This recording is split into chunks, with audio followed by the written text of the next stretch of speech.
Para sa mga pusong pagod na masaktan, sa mga taong minahal ka, pero sila pa ang nasugatan. Kung galit ka, wag mong ibuhos lahat sa taong nagmamahal. Di siya punching bag para sa damdaming nag-aalburuto't sumasambulat. Bawat salitang binitiwan parang kutsilong walang preno.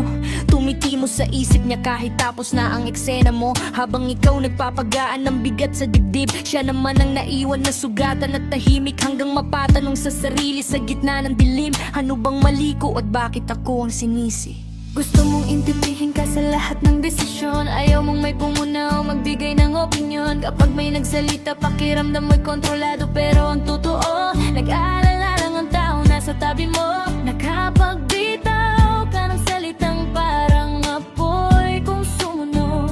Dahil gusto mong patunayang ikaw ang may sagot. Pero hindi mo nakita ang luha sa likod ng katahimikan. At ang pusong unti-unting nawawalan ng lakas lumaban. Kung mahal mo, respetuhin mo. Hindi lang sa umpisa, kapag masaya pa kayo.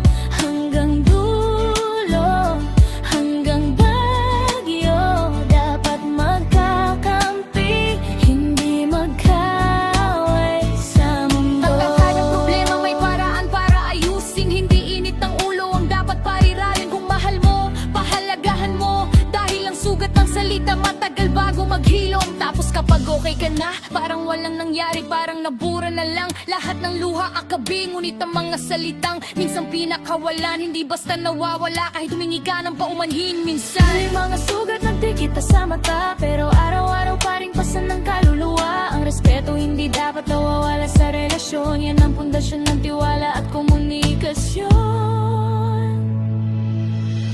Hindi mo kailangang manalo sa bawat argumento.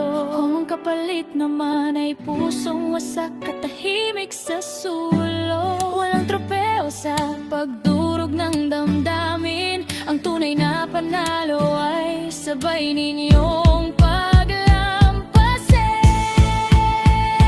Kung mahal mo, respetuhin mo. Kapag may problema, pag-usapan niyo. Hindi kailangan ng sigaw para marinig. Hindi kailangan ng sakit para umibig. dahil ang pag-ibig ay hindi laban ang dapat panalunan, kundi tahanang parehong pinanganggalagaan. Magkakampi hanggang dulo ng kwento, hindi kalaban sa gitna ng unos at gulo. Yeah, tandaan mo,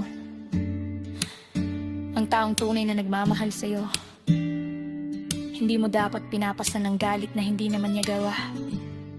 Dahil kapag naubos ang respeto,